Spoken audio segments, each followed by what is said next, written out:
vaatame sellest videos, kuidas e-poes kiirelt mingisuguseid toodete andmeid muuta. No, tavaline praktika on see, et toote muutmiseks tuled sa siia, klikid siin toote lingi peal ja seejärel muudad need andmeid.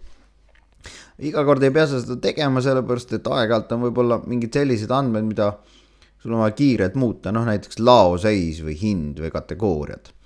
Selleks vii hiir siia lingile kiirkirjutamine ja näed, siit sa saad muuta toote koodi, toote kaalu, pikkust, laiust, kõrgust, tervet portsu andmeid, kaasa arvatud seda, et kas on laos või ei ole. Ka seda, et kas on lubatud järeltellimised või ei ole. Ja muidugi saad muuta ka toote kategooriaid, näiteks kui ta mul on praegult kategoorias muusika, aga otsustan, et on hoopis nendes kahes kategoorias, siis ma panen siia linnukesed ette ja vajutan uuenda.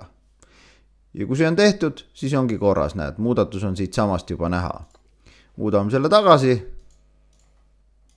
ja tehtud. Kui vaja, siis võid ka mitmel tootel korraga seda teha, näiteks võtad siit, paned 4 tootele linnukesed ette, võtad siit muuda ja nüüd muudame, et kõik need tooted on nendes kategooriates ja tehtud. Pane aga tähele, et massmuutmise abil saad sa vähem asju muuta kui tavalise kiirkirjutamise abil.